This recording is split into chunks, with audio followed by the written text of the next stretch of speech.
They promised partnership, support, togetherness. But somewhere along the way, love began to feel uneven. One gives more time, more effort, more patience, more forgiveness.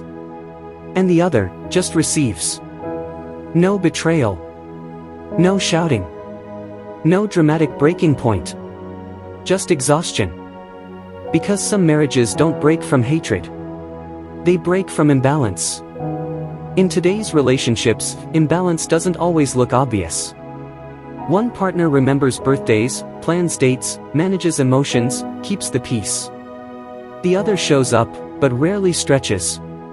Psychologists call this emotional labor. The invisible work of caring, anticipating, nurturing.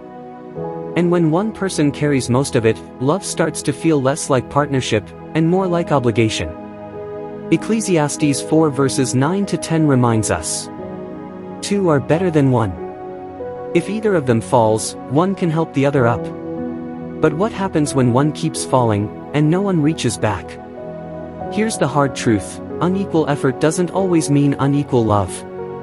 Sometimes it's different emotional awareness, different upbringing, different seasons of strength and weakness.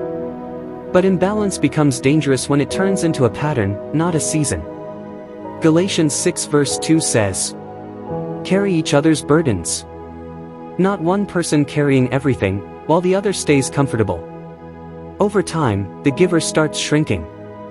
They stop asking, stop hoping, stop expecting. Not because they don't care, but because caring hurts too much.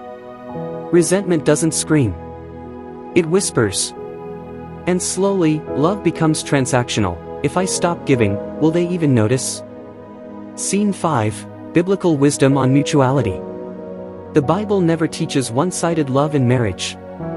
Ephesians 5 verse 21 says, "Submit to one another out of reverence for Christ." Not domination, not entitlement, mutual surrender. Marriage was designed as shared sacrifice, not silent suffering. Here's an important distinction. There are seasons where one gives more. Illness, stress, grief, transition.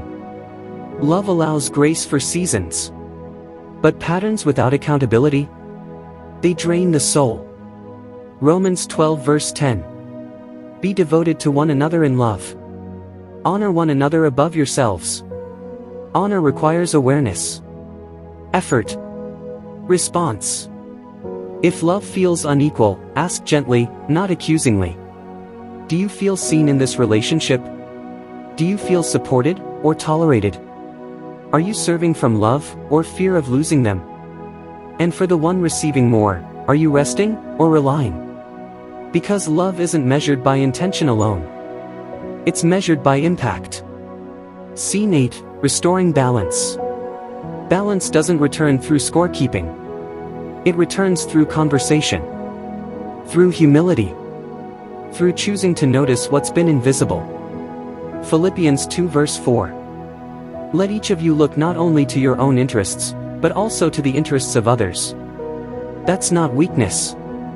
That's covenant. When both partners begin asking, "How can I lighten your load?" instead of, "Why aren't you doing more?" love starts breathing again. Because marriage isn't about equal effort every day, it's about shared responsibility over time. Closing scene, the truth. Some marriages don't need more love.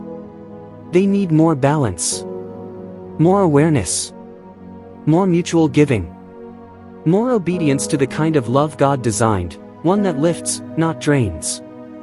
1 Corinthians 13 verse 7. Love bears all things, but it was never meant to be borne by one alone. Have you ever felt like you were giving more than you were receiving in love? Or have you realized, maybe, that you were taking more than you gave? Share honestly in the comments. Like, subscribe, and share Relationship and Marriage 247. Where modern love meets timeless wisdom, and truth sets relationships free.